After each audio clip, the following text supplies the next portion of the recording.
ಎಲ್ರಿಗೂ ನಮಸ್ಕಾರ. ನಿಮ್ಮ ಚಾನಲ್ಗೆ ಸ್ವಾಗತ. 2023ರಲ್ಲಿ ಇಸ್ರೋ ಚಂದ್ರಯಾನ್-3 ಲ್ಯಾಂಡ್ ಮಾಡಿದಾಗ ಇಡೀ ದೇಶ ಫ್ಯಾಮಿಲಿ ವಾಟ್ಸಪ್ ಗ್ರೂಪ್ ಥರ ಸೆಲೆಬ್ರೇಟ್ ಮಾಡಿತ್ತು. ಮೋದಿಯವರು ಮೂನ್ ಮೇಲೆ ಝೂಮ್ ಕಾಲ್ ಮಾಡಿದಾಗ ಎಲೋನ್ ಮಸ್ಕ್ ಕೂಡ ಸೀಕ್ರೆಟ್ಲಿ ಜಲಸ್ ಆಗಿದ್ರು. ಇಂಟರ್ನೆಟ್ನಲ್ಲಿ ಮೀಮ್ಸ್ ಫ್ಲಡ್ ತುಂಬಾ ಆಗಿತ್ತು. India reached Moon with budget less than Avengers movie. ಅಂದರೆ ಈ ಒಂದು ಮೂವಿಗೆ ಹಾಕಿರೋ ಬಂಡವಾಳಕ್ಕಿಂತ ಕಡಿಮೆ ಖರ್ಚಿನಲ್ಲಿ ನಾವು ಅತಿ ದೊಡ್ಡ ಸಾಧನೆ ಮಾಡಿದ್ವಿ. ಆದರೆ ಈ ಸ್ಟೋರಿ ಇಲ್ಲಿಗೆ ಮುಗ್ದಿಲ್ಲ. ಇನ್ನು ಮೊಮೆಂಟಮ್ ಮೇಲೆ ಇಸ್ರೋ ಈಗ ಪ್ಲ್ಯಾನ್ ಮಾಡ್ತಿದೆ. ನೆಕ್ಸ್ಟ್ ಡೇರಿಂಗ್ ಮಿಷನ್ ಚಂದ್ರಯಾನ್-4. ಇದು ಕೇವಲ ಮತ್ತೊಂದು ಮೂನ್ ಲ್ಯಾಂಡಿಂಗ್ ಅಲ್ಲ, ಇದು ಸ್ಯಾಂಪಲ್ ರಿಟರ್ನ್ ಮಿಷನ್. ಅಂದರೆ ಮೂನ್ನಲ್ಲಿ ಹೋಗಿ ಮಣ್ಣು ಅಥವಾ ನೀರಿನ ಏನಾದರೂ ಕಳೆ ಬರೋ ಇದ್ದರೆ ಅರ್ಥಗೆ ಸೇಫಾಗಿ ತಗೊಂಡು ಬರೋ ಸಾಹಸ. ಸೊ ಸೀಟ್ ಬೆಲ್ಟ್ ಹಾಕ್ಕೊಳ್ಳಿ, ಟೀ ರೆಡಿ ಮಾಡ್ಕೊಳ್ಳಿ. ಮುಂದಿನ ಕೆಲವು ನಿಮಿಷ ಇಸ್ರೋದ ಕ್ರೇಜಿ ಜರ್ನಿ ಬಗ್ಗೆ ಎಕ್ಸ್ಪ್ಲೇನ್ ಮಾಡ್ತೀನಿ. ಚಂದ್ರಯಾನ್-4ನ ಮೇನ್ ಗೋಲ್ ಸಿಂಪಲ್ ವರ್ಡ್ಸಲ್ಲಿ ಹೇಳ್ಬೇಕಂದ್ರೆ ಮೂನ್ಗೆ ಹೋಗಿ ಮಣ್ಣನ್ನು ಒಂದು ಪ್ಯಾಕೆಟ್ ಮಾಡಿಕೊಂಡು ಅರ್ಥಗೆ ತರೋದು. ಸೈನ್ಸ್ ಭಾಷೆಯಲ್ಲಿ ಇದನ್ನು ಲೂನಾರ್ ಸ್ಯಾಂಪಲ್ ರಿಟರ್ನ್ ಮಿಷನ್ ಅಂತಾರೆ. ಇಂಡಿಯಾಗೆ ಇದು ಮೊದಲ ಬಾರಿ. ಹಾಗೆ ಜಗತ್ತಿಗೆ ಕೇವಲ USA ಮತ್ತು ಸೋವಿಯತ್ ಯೂನಿಯನ್ ಅಂದರೆ ರಷ್ಯಾ ಇದನ್ನು ಮಾಡಿದರು. ಇದರಿಂದ Moon origin, water presence, mineral analysis ಎಲ್ಲದರ ಮೇಲೆ ಡೀಪ್ ರಿಸರ್ಚ್ ಮಾಡ್ಬೋದು. ಥಿಂಕ್ ಲೈಕ್ ಭೂಮಿಗೆ ತಂದರೆ ಸ್ವಿಗ್ಗಿ ಡೆಲಿವರಿ ಫ್ರಮ್ ಮೂನ್ ಆಗುತ್ತೆ. ಚಂದ್ರಯಾನ್-4 ಮಿಷನ್ ಇನ್ವಾಲ್ವ್ ಆಗ್ತಾರೆ ಮಲ್ಟಿಪಲ್ ಮಾಡ್ಯೂಲ್ಸ್.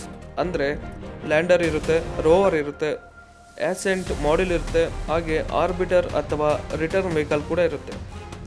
ಈ ಲ್ಯಾಂಡರ್ ಮೂನ್ ಸರ್ಫೇಸ್ ಮೇಲೆ ಸೇಫ್ಲಿ ಟಚ್ ಡೌನ್ ಆಗೋದು. ಇನ್ನು ರೋವರ್ ಅಂದರೆ ಸಾಯಿಲ್ ಸ್ಯಾಂಪಲ್ಸ್ನ ಕಲೆಕ್ಟ್ ಮಾಡೋದು.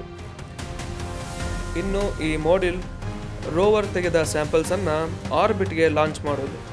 ಹಾಗೆ ರಿಟರ್ನ್ ವೆಹಿಕಲ್ ಇದು ಅರ್ಥ್ಗೆ ಸೇಫಾಗಿ ಬರೋದಾಗಿರುತ್ತೆ. ಇದು ಬೇಸಿಕಲಿ ಮೂನ್ ಮೇಲೆ ಮಿನಿ ರಾಕೆಟ್ ಲಾಂಚ್ ಮಾಡುವ ಸ್ಟಂಟ್ ಆಗಿರುತ್ತೆ. ಮೂನಿಂದ ಅರ್ಥ್ಗೆ ಪ್ಯಾಕೆಟ್ ತರೋದು ಈಸಿ ಅಲ್ಲ. Because gravity, reentry, heat shield ಹಾಗೆ ಪ್ಯಾರಾಚೂಟ್ ಎಲ್ಲದಕ್ಕೂ ಅಡ್ವಾನ್ಸ್ ಟೆಕ್ನಾಲಜಿ ಬೇಕೇ ಬೇಕು. ಇಮ್ಯಾಜಿನ್ ಮಾಡಿ, ಸ್ವಿಗ್ಗಿ ಡೆಲಿವರಿ ಬಾಯ್ಗೆ ನಾರ್ಮಲ್ ಬೆಂಗಳೂರು ಟ್ರಾಫಿಕ್ಗೆ ಪ್ರಾಬ್ಲಮ್ ಆಗಿರುತ್ತೆ. ಇಲ್ಲಿ ಇಸ್ರೋ ಬಾಯ್ಸ್ಗೆ ಮೂನ್ ಟ್ರಾಫಿಕ್ ಹ್ಯಾಂಡಲ್ ಮಾಡಬೇಕು ಅಷ್ಟೇ. ಇನ್ನು ಇದಕ್ಕೆ ಕೂಡ ಟೈಮ್ ಲೈನ್ ಫಿಕ್ಸ್ ಮಾಡ್ಕೊಂಡಿದ್ದಾರೆ. 2030 ಮಧ್ಯಭಾಗ ಆಗಿರ್ಬೋದು ಅಂತ ಎಕ್ಸ್ಪರ್ಟ್ಸ್ ಹೇಳ್ತಿದ್ದಾರೆ.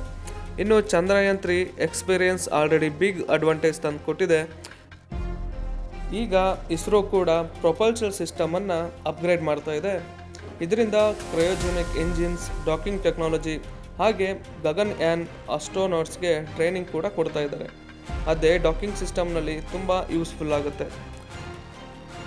ಸೊ ಚಂದ್ರಯಾನ್-4 ಇಸ್ರೋಗೆ one step towards implementary sample missions ಆಗಿರುತ್ತೆ. ಮೂನ್ ಸ್ಯಾಂಪಲ್ ಇಂಡಿಯಾಗೆ ಬಂದರೆ ಏನಾಗ್ಬೋದು? ನಮ್ಮ ಸೈಂಟಿಸ್ಟ್ಗಳಿಗೆ ಲೂನಾರ್ ಜಿಯೋಲಜಿ ಸ್ಟಡಿ ಮಾಡೋದು ಪಾಸಿಬಲ್ ಆಗುತ್ತೆ. ಇನ್ನು ಫ್ಯೂಚರ್ ಲೂನಾರ್ ಬೇಸ್ ಡಿಸೈನ್ ಮಾಡೋಕ್ಕೆ ಹೆಲ್ಪ್ ಆಗುತ್ತೆ. ಗ್ಲೋಬಲ್ ಸ್ಪೇಸ್ ರೇಸ್ನಲ್ಲಿ ಇಂಡಿಯಾ ಟಾಪ್ ಲೀಗ್ಗೆ ಎಂಟ್ರಿ ಆಗುತ್ತೆ. ಮೂನ್ನಿಂದ ಮಣ್ಣು ತಂದು ಗಾರ್ಡನ್ಗೆ ಹಾಕೊಳ್ಳೋದು ಅಲ್ಲ, ಇದು ರಿಸರ್ಚ್ಗೆ ಗೋಲ್ಡ್ ಮೈನ್ ಆಗಿರುತ್ತೆ. ಸೊ ಚಂದ್ರಯಾನ್-4 ಕೇವಲ ಒಂದು ಸ್ಪೇಸ್ ಮಿಷನ್ ಆಗಿರಲ್ಲ, ಇದು ಇಂಡಿಯಾದ ಸೈಂಟಿಫಿಕ್ ಮೆಚುರಿಟಿಗೆ ಸ್ಟ್ಯಾಂಪ್ ಇದ್ದಂತೆ. ನಮ್ಮ ಗ್ರ್ಯಾಂಡ್ ಪೇರೆಂಟ್ಸ್ ಚಂದ್ರನ ಮೇಲೆ ರ್ಯಾಬಿಟ್ ಇದೆ ಅಂತ ಬೆಡ್ ಟೈಮಲ್ಲಿ ಸ್ಟೋರಿ ಹೇಳ್ತಿದ್ರು. ನಮ್ಮ ಗ್ರ್ಯಾಂಡ್ ಚಿಲ್ಡ್ರನ್ ಹೇಳ್ತಾರೆ ಅಲ್ಲಿ ಇಸ್ರೋ ಪ್ಯಾಕೆಟ್ ತಂದುಕೊಂಡು ಬಂದಿತ್ತು ಅಂತ. ಇನ್ನು ಒಂದು ಪ್ರೌಡ್ ಫ್ಯಾಕ್ಟ್ ಏನಂದರೆ, ಇಂಡಿಯಾ ಮೂನಿಂದ ಮಣ್ಣು ತರುವಾಗ ಬಹಳ ದೇಶಗಳು ಅರ್ತ್ನಲ್ಲೇ ಟ್ರಾಫಿಕ್ ಜಾಮ್ನಲ್ಲಿ ಸಿಕ್ಕಾಕೊಂಡಿರ್ತಾರೆ. ಈಗ ನಿಮಗೊಂದು ಪ್ರಶ್ನೆ, ಅಲ್ಲಿಗೆ ಹೋದರೆ ಯಾವ